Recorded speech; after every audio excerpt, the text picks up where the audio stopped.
I'd like to say that. Actually, what would I like to say?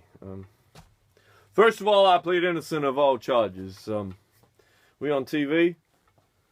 Oh, man. The PGA or the YMCA or somebody. Well, they thought I was, well, something. And, man, I was tame compared to what they do now. You kidding? I didn't do anything but just jiggle, you know. I just took every day as it came along, and I didn't anticipate that I was gonna do well, and I didn't anticipate that I was gonna die out, you know. If rock and roll music were to die out, the only thing that I can say is that if it has changed, well, I would be foolish not to try and change with it, you know. I would try something else. I would probably try. I would really probably go in for the movies then. I would try to make it as an actor, you know. I'd like to become a good actor. That's my ambition right now. My favorite song is a song called Padre. Are you familiar with it? By Tony Arden. And also, You'll Never Walk Alone was always one of my very favorites. I suppose I'll know if I'll ever find someone that I really fall in love with.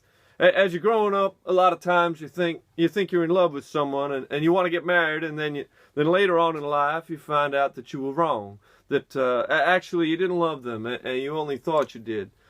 And I was no different. If you find someone you're in love with and she's in love with you, she will understand about my career, and she will she wouldn't want to do anything to hurt it. I suppose the closest that I ever came to getting married was just before I started singing. In fact, my first record saved my neck.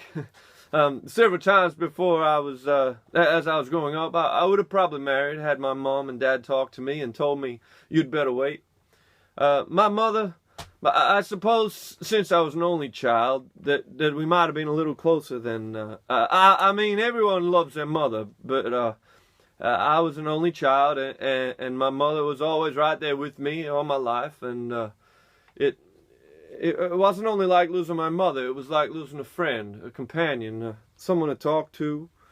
I could wake her up any hour of the night, and if I was worried or troubled about something, she'd get up and she'd try to help me, and I used to get very angry at her when I was growing up.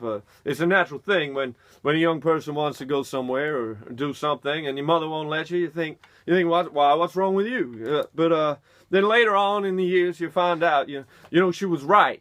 She was only doing it to protect you and keep you from getting into any trouble or getting hurt. And I'm very happy that she was kind of strict on me. I'm very happy that it worked out the way it did. The image is one thing, and the human being is another, you know. It's very hard to live up to an image, I'll put it that way.